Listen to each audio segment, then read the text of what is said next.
selama ini mungkin yang terkenal dari tenaga kerja Indonesia yang bekerja di luar negeri adalah kasus-kasus negatif yang menimpa nasib pekerja Indonesia yang berprofesi sebagai pembantu rumah tangga saja.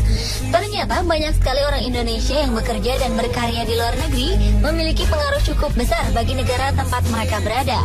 Bahkan, beberapa dari karya mereka berpengaruh terhadap dunia. Siapa sajakah mereka? Inilah 7 putra bangsa yang berpengaruh di negara lain, versi On The Spot.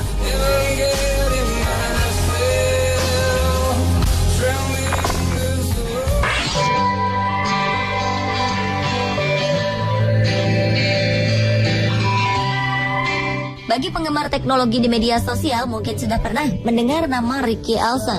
Pria jenius kelahiran Padang ini sedang membangun sebuah proyek perintis pembangkit listrik tenaga angin di daerah Ciheras, Tasikmalaya, Jawa Barat.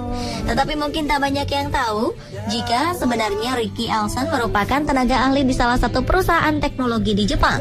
Ia telah mematenkan 14 penemuan di lembaga paten di Jepang. Ketika Menteri BUMN Dahlan Iskan mengetahui sepak terjangnya di Jepang, Pak Menteri segera memboyongnya kembali ke Indonesia untuk membagikan ilmunya agar permasalahan listrik di negara-negara terpencil di pelosok Indonesia bisa segera diatasi. Selama 3 tahun di Indonesia, Ricky menghasilkan karya-karya fantastis. Beberapa mobil listrik dihasilkan.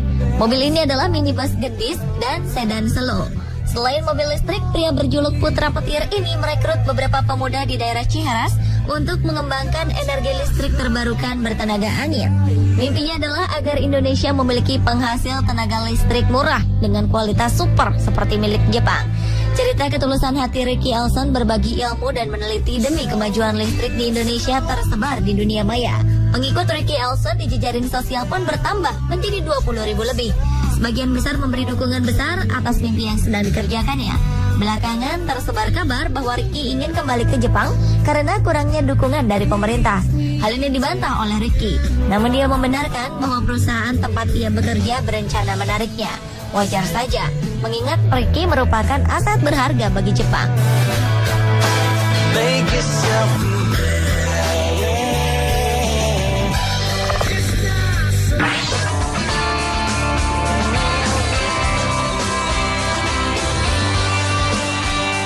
Profesor Nelson Tansu merupakan salah satu profesor berpengaruh di Amerika Serikat. Pria kelahiran Medan, Sumatera Utara ini adalah pakar teknologi nano yang berfokus pada semikonduktor berstruktur nano. Teknologi nano adalah kunci bagi perkembangan sains dan rekayasa masa depan. Inovasi teknologi di Amerika bertopang pada orang-orang jenius seperti sang profesor ini. Beliau mampu memberdayakan sinar laser dengan listrik super hemat. Biasanya untuk menghasilkan sinar laser diperlukan listrik berdaya 100 watt. Namun di tangan Nelson cukup daya 1,5 watt saja.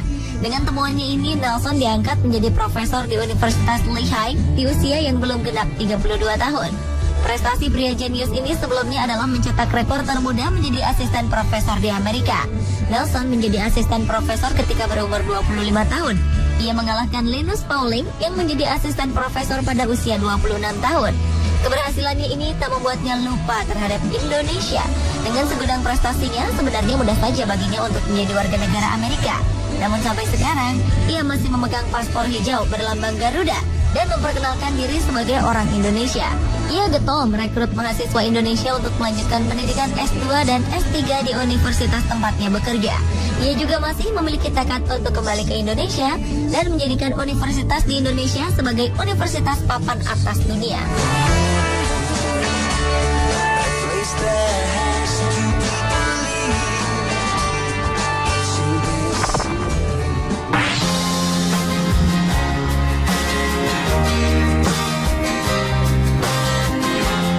Sejak umur 17 tahun, Paul Amron Yuwono sudah meninggalkan tanah air dan pergi ke Amerika Serikat.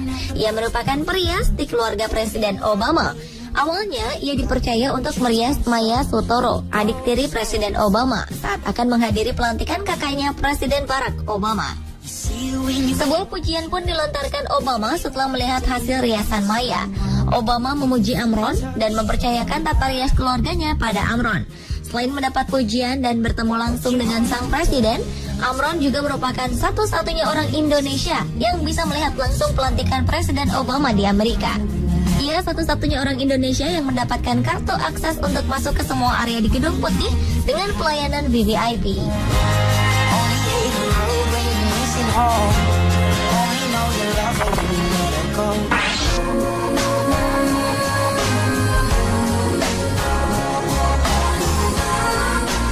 Di bidang teknologi komunikasi, orang Indonesia juga tidak kalah pengaruhnya dengan negara lain.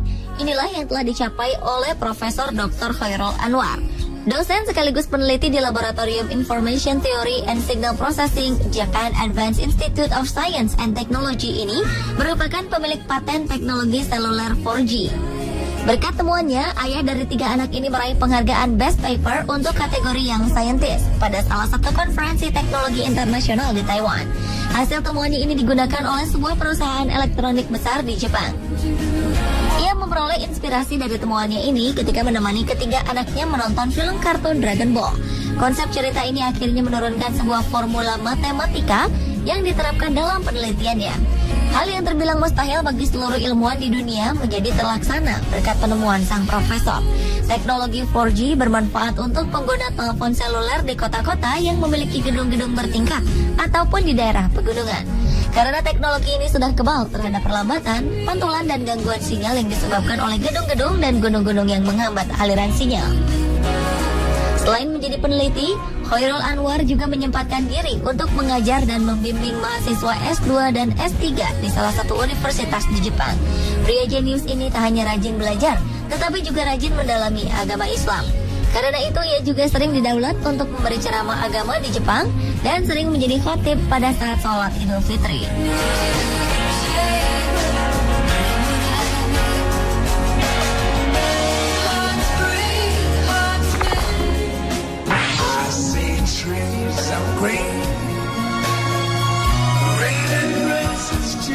Satu lagi orang Indonesia yang dicintai di Jepang. Ia adalah Profesor Dr. Ken Kawan Sutanto. Jika Ricky Elson berhasil keluar sebentar dari Jepang untuk membantu Indonesia saat ini, Profesor ini sudah menjadi tahanan istimewa Jepang karena berhasil mengembangkan berbagai riset yang bermanfaat. Pemerintah Jepang memberikan dana sebesar 15 juta dolar atau sekitar 175 miliar rupiah dalam setahun untuk penelitian sang profesor. Sampai saat ini, Sutanto telah mematenkan 31 penemuan berskala internasional dan sebuah konsep pendidikan yang digemari setiap mahasiswa di Jepang. Konsep pendidikan ini dinamai seperti namanya sendiri, yaitu efek Sutanto. Salah satu paten mutakhirnya yang diakui Jepang adalah The Nano Micro Bubble Contrast Agent, yaitu obat cerdas yang mampu menelusuri sistem jaringan pembuluh darah untuk mencari sel-sel kanker dan melumpuhkannya. Pengaruh profesor yang senang mengajar ini bahkan sampai masuk ke pemerintahan Jepang. Sutanto dipercaya ikut serta dalam menyusun konsep masa depan Jepang dan berpartisipasi langsung menyusun GBHN atau Garis Besar Haluan Negara Jepang atau Kebijakan Makro Jepang.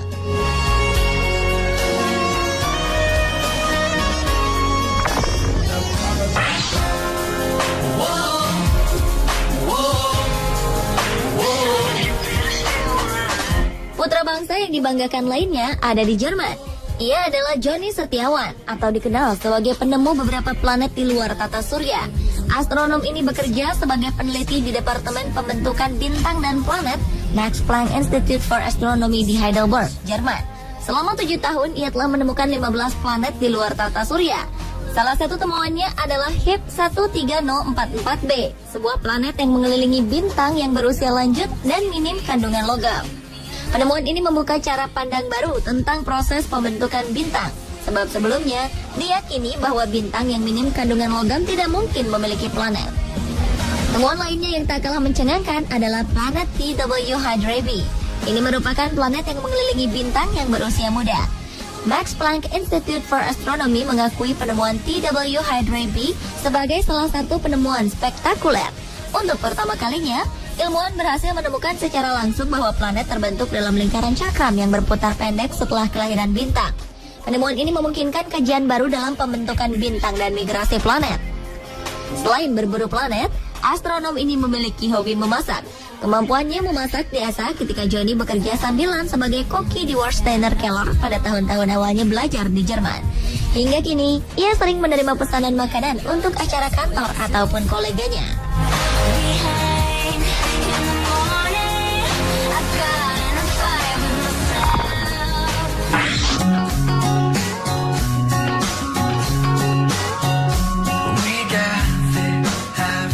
Yanuar Nugroho diklaim sebagai orang Indonesia pertama yang berhasil menjadi dosen di Inggris.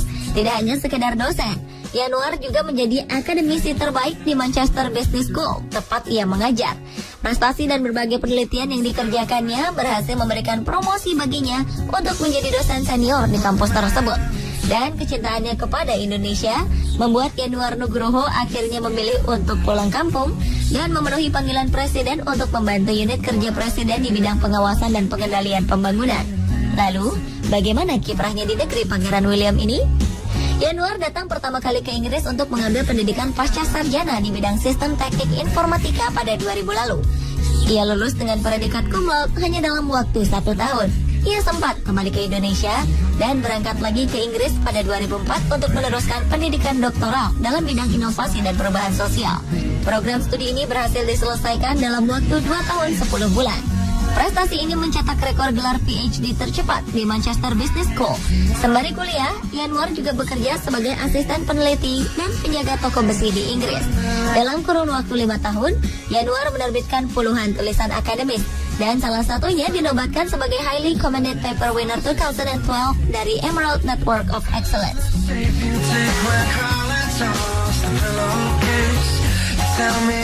Pemirsa, itulah 7 putra bangsa yang berpengaruh di negara lain. Semoga informasi ini menjadi inspirasi untuk generasi-generasi muda Indonesia agar lebih semangat berkarya di segala bidang demi nama bangsa Indonesia.